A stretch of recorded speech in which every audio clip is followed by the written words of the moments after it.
رضيت بالله ربا وبالإسلام دينا وبمحمد صلى الله عليه وسلم نبيا ورسولا سبحان الله وبحمده عدد خلقه ورضا نفسه وزنة عرشه ومداد كلماته.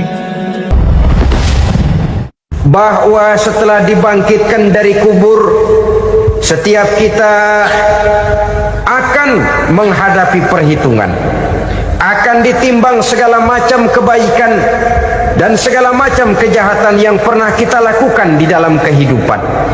Orang yang melaksanakan ibadah puasa sunnah at-tasqilu limizanihi, diberikan keringanan timbangan hari akhiratnya nanti. Yang kesembilan, an-najah minal bala, diberikan keselamatan dari segala macam bencana. Dan yang kesepuluh, as-su'ud ala darajatihi, diberikan ketinggian, naik derajatnya, derajat di dunia, lebih-lebih lagi derajat di akhirat nanti. Ini keutamaan yang diberikan Allah Subhanahu wa ta'ala kepada mereka yang melaksanakan ibadah puasa 10 hari di bulan Zulhijjah menurut penjelasan sebagian dari para ulama kita. Jadi setelah puasa Muharram ada lagi puasa Zulhijjah. Kemudian puasa sunnah yang ketiga, puasa sunnah pada hari Senin dan hari Kamis. Apa sumber hukumnya? Diriwayatkan oleh Imam Muslim dari Abi Qatadah, Rasulullah sallallahu alaihi wasallam ditanya tentang puasa pada hari Senin. Kenapa Rasul melakukan itu?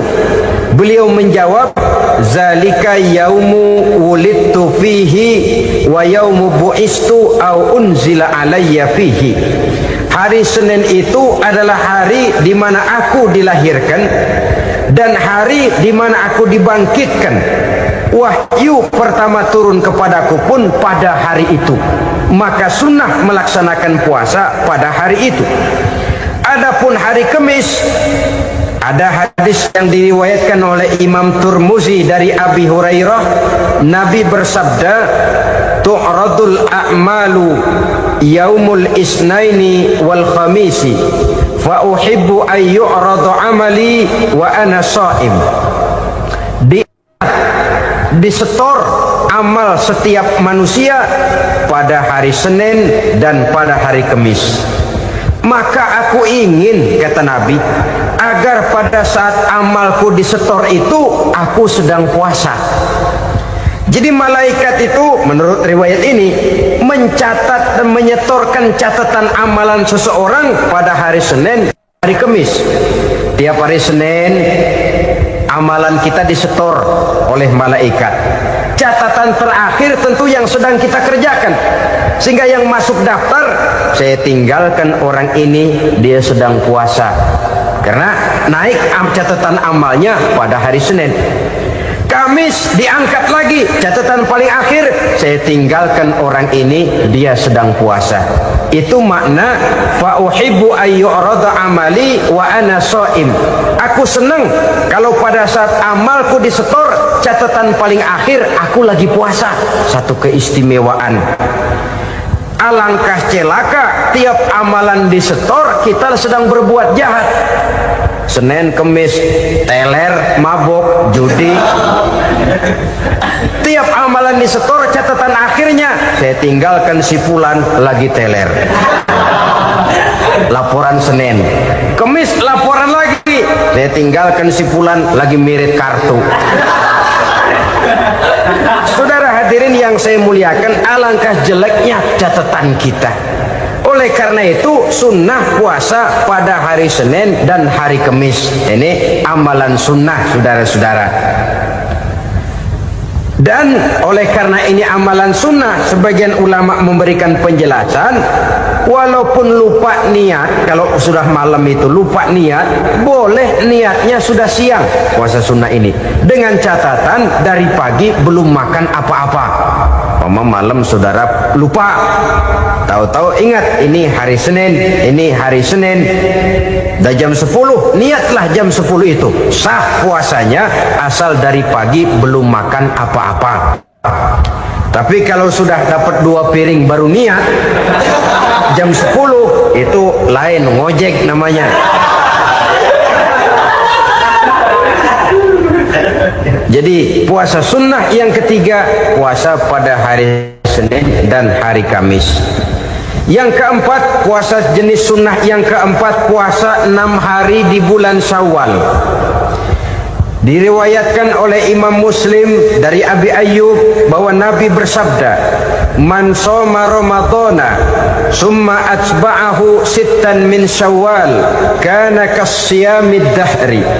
Barang siapa yang berpuasa di bulan Ramadan kemudian diikutinya dengan 6 hari di bulan Syawal, maka dia seolah-olah seperti orang yang berpuasa 1 abad lamanya. Allahu Akbar. Demikian besar keuntungannya. 6 hari di bulan Syawal sama dengan orang yang berpuasa 1 abad lamanya. Ini fadailul a'mal, saudara-saudara. Jangan diartikan karena menang sudah puasa 6 hari bulan Syawal, Ramadan tahun depannya lantas nggak puasa. Kenapa? Ukurannya sudah 1 abad. Bukan itu pengertiannya. Ini mendorong orang memberikan ganjaran pahala yang sedemikian besar. 6 hari setelah Ramadan, artinya di bulan Syawal, tidak pada hari pertama Syawal karena haram hukumnya berpuasa pada hari fitri itu. 6 hari di bulan Syawal, tinggal lihat yang mampunya saja, boleh berurutan, boleh tidak berselang-seling, boleh, asal saja jumlahnya 6 hari selama masih bulan Syawal itu. Hari ini 3 hari lagi, 4 hari lagi, diselang-seling atau berurutan, itu juga lebih baik. Puasa sunnah 6 hari daripada bulan Syawal. Kemudian yang kelima, puasa sunnah 3 hari pada setiap bulan. 3 hari pada setiap bulan. Diriwayatkan oleh Imam Bukhari dan Muslim dari Abi Hurairah. Abi Hurairah bercerita, "Ausani Khalili sallallahu alaihi wasallam bisalasin." Kekasih saya Rasulullah berwasiat kepada saya, memesankan benar-benar kepada saya untuk melaksanakan 3 amalan yang terpuji. Pertama, siyamu salasati ayyamin min kulli syahrin. Puasa 3 hari dalam setiap bulan. Ini wasiat yang pertama. 3 hari pada setiap bulan. Tidak peduli bulan apa saja. Dalam artian ya bulan menurut perhitungan Islam ya.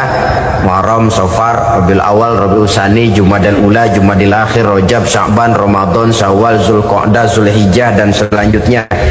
3 hari pada setiap bulan. Tanggalnya tanggal berapa saja, lebih utama pada yang disebut Yaumul Bid, yaitu hari-hari di mana bulan menunjukkan purnama. Tanggal 13, tanggal 14 dan tanggal 15 pada setiap bulannya itu disunahkan melaksanakan puasa.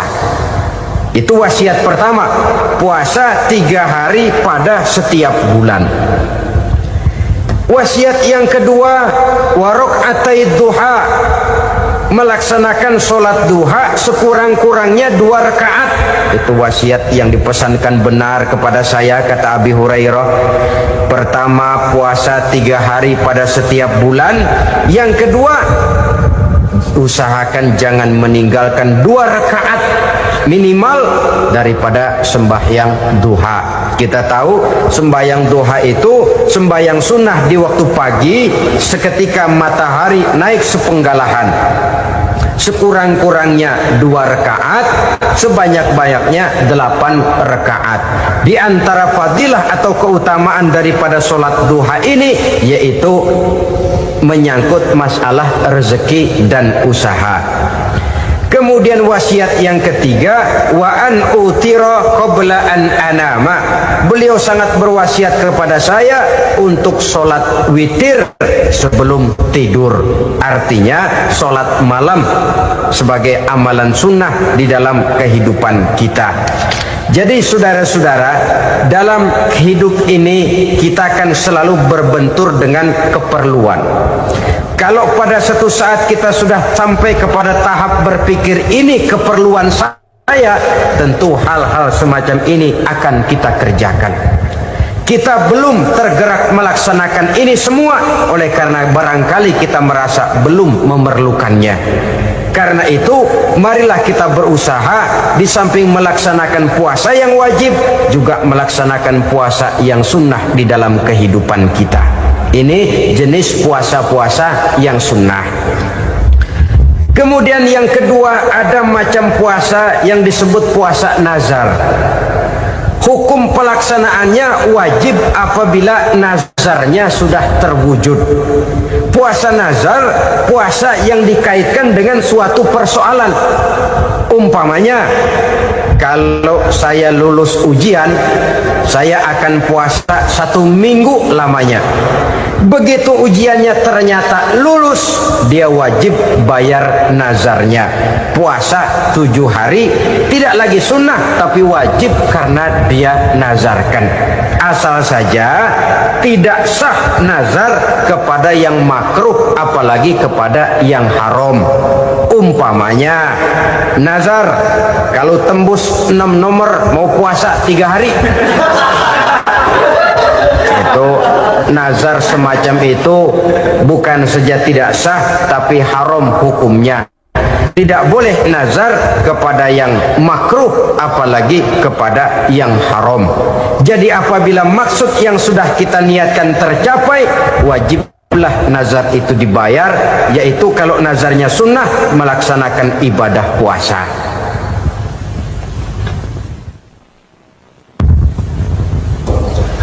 Jenis puasa yang ketiga kita kenal dengan puasa wajib, dan ini kita laksanakan pada bulan suci Ramadan. Tentang teknis pelaksanaan ibadah puasa di bulan Ramadan sudah pernah saya bicarakan pada pertemuan tentang Ramadan dan Idul Fitri.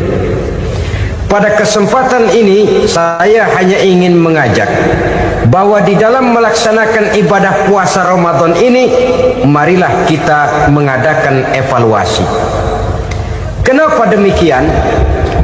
Barangkali secara jujur, walaupun agak berat, saya masih harus berkata, masih banyak di antara kita umat Islam yang di dalam melaksanakan suatu ibadah terjebak dalam rutinitas ritual. Apa itu rutinitas ritual? Itu bahasa susah. Berhubung saya tidak ingin bicara yang susah-susah, kita bicara yang mudah-mudah saja. Maksud saya, banyak di antara kita umat Islam yang di dalam melaksanakan suatu ibadah itu hanya dengan prinsip asal sekadar gugur kewajiban saja.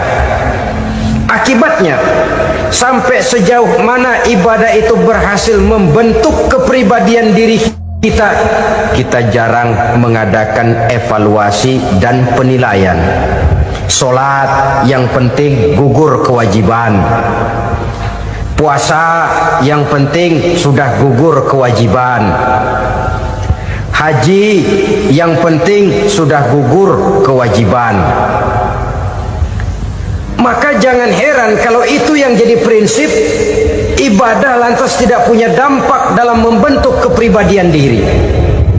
Banyak orang yang rajin sholat tapi munkarnya jalan terus. Sampai kadang-kadang kita bingung, yang sembahyang dia, yang nyolong dia. Puasanya kelihatannya tekun tapi tidak punya kepekaan sosial. Sama yatim piatu bersifat masa bodoh, sama fakir miskin malah gemes. Tidak lantas tumbuh kepekaan sosial walaupun dia sudah ikut merasakan tidak enaknya lapar dan haus. Ada juga yang sudah haji 4-5 kali mondar-mandir Jakarta Mekah, tapi gaya hidupnya tetap seperti katak di kolong tempurung, picik, sempit pandangan, dangkal hati, tidak terbuka walaupun sudah melihat Islam dalam skala internasional. Yang dia lihat, yang dia saksikan, yang dia pandang tidak sanggup menggugah dan mengubah jiwanya, tidak bisa mewarnai pandangan hidupnya. Inilah akibatnya kalau ibadah hanya dikerjakan dengan prinsip asal sekadar gugur kewajiban. Hasilnya yaitu tadi, hajinya cuma menang topi putih sama serban. Sholatnya cuma prinsip asal gugur kewajiban. Begitu juga puasanya, begitu juga zakatnya dan ibadah-ibadah lainnya. Bukan tanpa satu maksud. Jikalau Allah Subhanahu wa taala memerintahkan kita melaksanakan ibadah puasa di bulan suci Ramadan, bahkan maksud itu sangat pada penghujung ayat yang memerintahkan kita puasa. Ya ayyuhalladzina amanu kutiba alaikumus syiyam kama kutiba alal ladzina min qablikum la'allakum tattaqun. Orang yang beriman diwajibkan atas kamu berpuasa, telah diwajibkan juga kepada orang-orang yang sebelum kamu, la'allakum tattaqun, agar kamu dengan puasa itu menjadi manusia yang bertakwa kepada Allah Subhanahu wa taala. Dengan kata lain, berhasil atau tidak puasa Ramadan kita ini akan nampak takwa kita meningkat atau tidak setelah kita melaksanakan ibadah puasa. Sehingga kalau orang mengatakan Ramadan itu merupakan month of training, bulan latihan, keluar latihan tentu harus semakin naik dan baik gaya kehidupan kita. Jadi tujuan utama daripada pelaksanaan ibadah puasa adalah untuk membentuk manusia yang bertakwa. Nah, takwa itu kata Imam Qusairi hurufnya ada 4. Ta, qaf, wawu, ya. Masing-masing huruf ini simbol dari pribadi orang yang bertakwa, dibina dan dibentuk oleh pelaksanaan puasanya. Mari kita lihat. Huruf ta adalah lambang dari sifat tawadhu, rendah hati. Orang yang bertakwa, orang yang tidak mempunyai sifat sombong. Puasa menanamkan kita kesadaran terhadap kelemahan, terhadap keterbatasan, terhadap segala ketidakmampuan yang kita miliki. Ya Allah, baru sehari nggak kena makan, nggak kena minum, sudah begini lemesnya.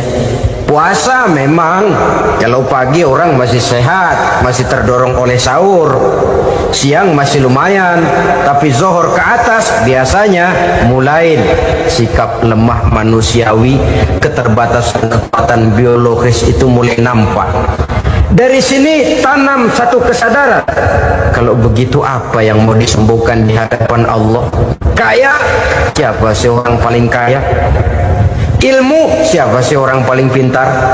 Pangkat, siapa sih orang paling tinggi jabatannya? Dari sifat semacam ini lahir introspeksi, rasa mawas diri, timbul sifat tawaduknya, rendah hatinya, tidak melonjak menjadi angkuh dan sombong lantaran sedikit kemampuan dan kekuatan yang dimilikinya. Lalu untuk sikap yang lebih jauh, terwujudlah, terbentuklah apa yang dinamakan stabilitas temperatur batin. Orang tetap konstan menjaga nilai-nilai idealisme yang pernah dimilikinya. Dia mulai dengan adil, dia berjalan tetap dengan keadilan, dan dia berakhir juga tetap dalam keadilan. Jangan mulainya adil, tengahnya setengah adil, di akhirnya malah zolim sama sekali. Ini tidak punya stabilitas temperatur batin. Kan banyak orang begitu toh. Mulanya benar, belakangan mau benar sendiri. Mulanya sudah rela berkorban buat kepentingan orang banyak, belakangan malah selalu mengorbankan kepentingan orang banyak. Waktu di bawah rajin baca ayat kursi, dapat kursi lupa ayat. Stabilitas temperatur batin, tertipu oleh perasaan seolah-olah situasi dan kondisi sudah serba memungkinkan, sudah serba menguntungkan. Orang yang dibentuk pribadinya oleh pelaksanaan ibadah puasa, dia sadar apapun keberhasilannya, apapun kedudukannya, apapun nilai kekayaannya, itu cuma sebagian kecil sekali dari apa yang ada pada zat Allah Subhanahu wa ta'ala.